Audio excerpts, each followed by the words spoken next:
Halo, halo, halo, shalom. Apa kabar? Dahsyat, luar biasa. Yes, yes, yes. Puji Tuhan. Saya diberkati, kamu diberkati, kita semua diberkati. Amin. Berjumpa lagi dengan Enci Iko Fitri dalam Bina Anak Pelajaran yang ke-12. Kali ini dengan judul Yesus mengajarkan tentang jawaban doa. Adik-adik, Enci Iko aja yang manis.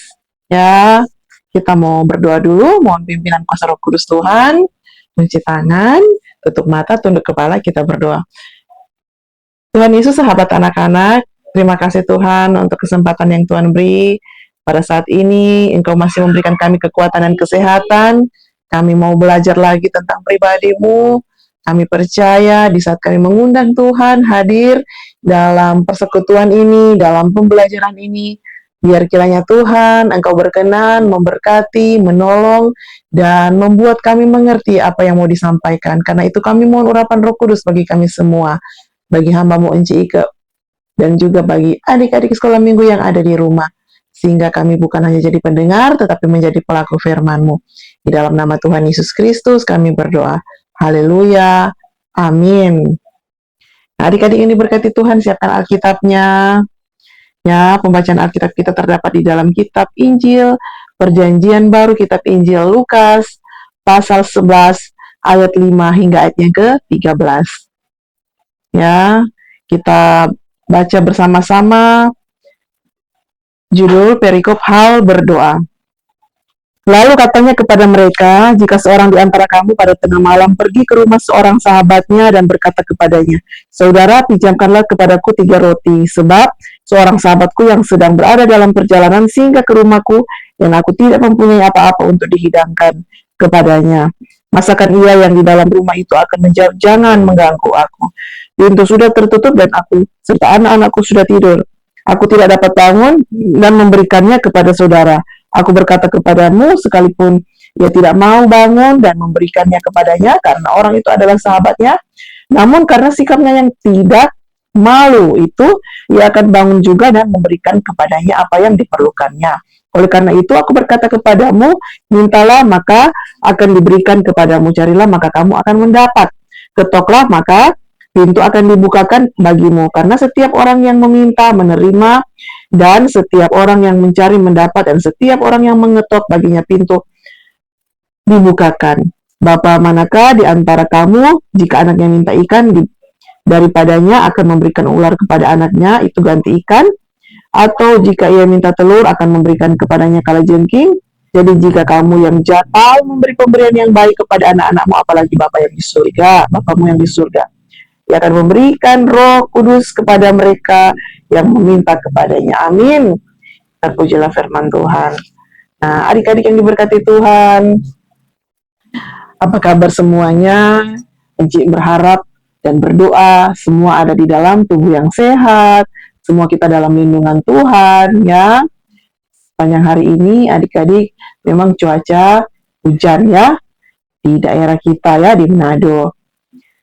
Banyak kejadian tanah longsor, banjir di mana-mana adik-adik ya. Ya, kita berdoa supaya kita semua ada dalam lindungan Tuhan, keluarga kita, sahabat-sahabat kita, orang-orang yang kita cintai ya. Pun kalau ada mereka yang sedang ada dalam musibah, Enci berdoa selalu ada perlindungan Tuhan, ada jalan keluar, dan ada pertolongan Tuhan tepat pada waktunya ya. Amin. Tetap percaya, tetap bersandar hanya kepada Tuhan Yesus yang satu-satunya sumber pertolongan, sumber berkat, yang akan senantiasa memakai anak-anak Tuhan dimanapun berada untuk menjadi alat Tuhan, ya, menjadi perpanjangan tangan Tuhan ya.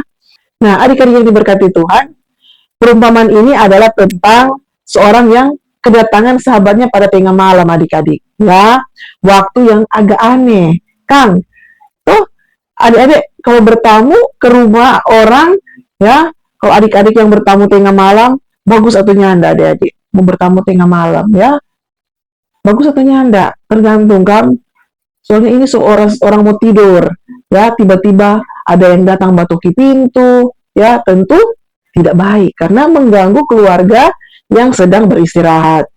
Nah adik-adik, tetapi biasanya kalaupun itu terjadi, mungkin ada keperluan mendesak atau yang sangat penting ya, dari tetangga ataupun dari keluarga, dari saudara ya, yang datang jauh-jauh, mungkin ya dari kampung kan, ya, atau ada kabar penting, keperluan mendesak, so mesti hari itu. Jadi biar malam-malam ya mesti datang, mau kasih kabar ya, mungkin seperti itu ya. Dan saat itu belum ada jalur komunikasi, kan, belum ada jalur komunikasi. Kalau sekarang kan ada HP, telepon, toh, ada dari pos, mau antar surat, ya, belum ada waktu itu. Nah, adik-adik diceritakan ada seorang yang datang bertamu tengah malam. Hanya untuk apa? Kita bilang meminjam 3 roti, ya, PDP sahabat. Jadi ini orang bertamu datang batoki, ya, ketuk pintu tengah malam, ya. Inci Ike kasih contohnya, misalkan ini Inci Ike kata mau bertamu Pak Inci Ike teman, ya, Inci Ike misalnya, selamat malam, misalkan dia nama Mince, bangun Mince, kita kok ada perlu panganan Mince, misalnya, kok karena dia rupa lama mau bangun, Inci Ike toki terus tuh pintu, bangun Mince, kasih akan kok kita 3 potong roti, Mince, bangun, ya, supaya tengah malam ini, Inci Ike toki terus tuh pintu, ya, bangun, ada kok kita petama mau datang basing apa kita, because yang di rumahnya tidak ada apa-apa, tong akang kuat, Mince, buka akang tuh pintu. Nah, selanjutnya adik-adik di ayat 7 udah bilang begini, masakan yang dalam rumah itu akan menjawab, jangan mengganggu aku, pintu sudah tertutup dan aku serta anak-anakku sudah tidur, aku tidak dapat bangun dan memberikannya kepada saudara. Artinya nak mungkin sahabat yang sedang tidur atau ini tuan rumah nak mau bangun, ya toh? Ceritanya ini syuting malam, Kang. Suara ketukan pintu tadi yang kuat, ya, pasti sangat mengganggu orang yang sedang tidur. Bukan cuma satu keluarga yang mau bangun, paling satu kampung yang ada dengar tuh Enci Ike tadi misalnya, tuh Enci Ike ada toki-toki pintu tadi, yang ada dengar, tuh karena kan kalau malam paling sunyi, sepi tuh, DP suasana. Jadi kalau batoki malam-malam, kuat sekali. Satu kampung boleh mau dengar. Tuh? Nah, adik-adik yang diberkati Tuhan, tukan pintu tadi bergema. Ya, jadi daripada dia mau lebih lama toki-toki itu pintu, ya mau bikin ribut, jadi mending tuh tuan rumah, tuh sahabat tadi, dia bangun, kasih apa yang dia perlu. Kendati itu hati perasaan marah, jengkel, pasti yuk, kenapa? Ya nak sopan adik-adik, pada tengah malam bikin terosol, ya. Orang ada tidur, mengganggu, udah dok, pasti secara manusia mau marah, ya. Daripada dia beribut, kasih akan juga sana. Dia tuh mau supaya aman, dia semua pergi, setelah dia sudah dapat roti, dia semua pergi, so tenang, ya. So tidak ada yang mau toki-toki lagi tuh pintu, oh mau bangun ini satu kampung, ya, karena tuh suara ketukan pintu yang beribut tadi, ya. Nah, kalau mengganggu orang atau tetangga itu adik-adik DP nama, apalagi tengah malam, tidak ada tenggang rasa dalam bermasyarakat, iya toh? Adik-adik sudah belajar kan? Nah, tetapi seperti itulah adik-adik manusia, ya. Manusia ada DP batas kesabaran, karena itu sejam istirahat. Oh, orang kerja sepanjang hari, satu hari bekerja, capek, suka mau istirahat, ya. Ini mau orang mau ganggu, orang pinjam istirahat, orang mau pakai betul-betul untuk tidur, kecuali ada bikin janji, Kang. Ada bikin janji misalnya dari teman atau saudara mau datang, bilang, Mince, kita kok mau pergi pangana besok nih, kita kan baru pulang dari luar negeri misalnya, ya, kita udah mau bawa pangana, oleh, ya, atau kita mau kasih doi, ya, mungkin kita perlu waktu mau sampai pangana tengah malam, ya, mau dapat ampau. Jadi kalau dia batoki pintu tengah malam, ya, jangankan 3 kali batoki, ya, esteker tuan rumah langsung bangun, karena dia ingat kita ada janjian tengah malam mau datang, ada yang mau datang bawa doi atau mau bawa oleh-oleh, ya. Jadi memang hitung 3 langsung bangun dari tempat tidur membuka itu pintu, karena sebagian perjanjian. Ceritanya ada bawa doi, maksudnya kita tuh kalau bukan udah bawa doi, ternyata kok mau pinjam doi atau mau minta tolong, ya, tuh badan membangun rasa malas, ya, bukan main tuh rasa gano pasti, namanya manusia. pasti rasa kesal ya, atau ya takut membuka tuh pintu Kang, karena tuan rumahnya tidak kenal siapa yang datang batok kita tengah malam. Boleh jadi orang jahat yang menyamar tuh, ya tuh perasaan bisa demikian adik-adik ya. Nah, ayat ke-8. Aku berkata kepadamu, sekalipun ia tidak mau bangun dan memberikannya kepadanya, karena orang itu adalah sahabatnya, namun karena sikap yang tidak mau, ya, karena sikapnya yang tidak mau itu, ia akan bangun juga dan memberikan kepadanya apa yang diperlukannya. Ya, adik-adik. Jadi, ini tuan rumah memberikan itu roti kepada DP sahabat, ya, yang ada toki-toki pintu tadi, itu dengan terpaksa. Sekalipun ia tidak memberikan roti itu demi dorang persahabatan. Oh, karena ini setengah malam adik-adik. Tetapi dia memberikan itu supaya, oh kasejo, dia semua pergi. Supaya semua aman, semua tenang. Toh, jadi adik-adik, Tuhan Yesus sedang mengilustrasikan suatu ketekunan yang pantang menyerah, ya, karena sikap yang tidak malu. Tidak apa adik-adik? Ya, tidak malu. Bilang lagi satu kali lagi. Sikapnya yang tidak apa adik-adik? Tidak malu. Ya, ayat 8 bilang sikap yang tidak malu. Sama dengan orang cerita Alkitab minggu lalu kan. Sikap seorang janda ya yang pantang menyerah, ada balik-balik Bapak Hakim atas kasus yang dialami supaya menang. Akhirnya karena ini janda kurang ada balik-balik ya, memang nggak tahu malu, kurang ada balik-balik Pak ini hakim, merepotkan Pak Hakim. Jadi akhirnya Pak Hakim tolong supaya ini ibu janda stop datang-datang Bapak Hakim. Baganggu. Ya, pembelajaran kita mau ingatkan yaitu sikap pantang menyerah. Terus-menerus datang kepada Tuhan, mengandalkan Tuhan. Cari Tuhan dengan sikap yang tidak tahu malu. Ya, dalam tanda kutip ya yang positif adik-adik. Seperti orang tadi yang mau datang minta roti, datang batoki pintu kasih bangun, orang pada tengah malamnya yang tidak tahu malu. Seperti itulah yang diinginkan Tuhan. Manusia pasti kalau kurang ada datang balik-balik, baganggu apalagi tengah malam, tetapi tidak dengan Tuhan kita ya. Tuhan kita tidak seperti itu. Dia tidak akan pernah merasa marah, nyandak mau pastiu kalau orang mau datang cari baku dapat dengan Tuhan berulang-ulang ya. Lewat apa adik-adik? Ya, lewat doa. Mau minta apa saja, mau cerita apa saja, Tuhan pasti tidak akan merasa terganggu. Tuhan siap memberikan telinganya mendengar isi hati adik-adik. Kalau manusia pasti sumarah kan, baganggu tengah malam ya, tetapi tidak dengan orang Tuhan ya. Karena kita ini adalah anak-anak Tuhan.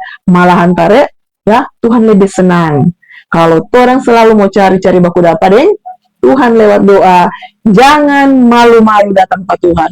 Mau minta 3, 4, 5 roti kek, mau minta kesehatan, mau minta pertolongan, mau minta perlindungan ya, atau apa saja, Tuhan tidak keberatan untuk mendengarkan suara kita dan menjawab permohonan kita sesuai dengan kehendak Tuhan ya. Ingat, sesuai dengan kehendak Tuhan, sesuai dengan waktunya Tuhan ya. Kalau adik-adik enci-enci mau menelpon Tuhan pada jam 12 malam ya, atau jam 2 subuh, Tuhan tidak pernah keberatan ya.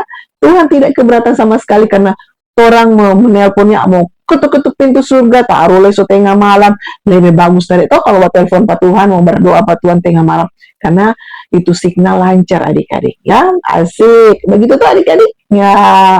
Nah, di ayat 9 di situ dikatakan apa adik-adik?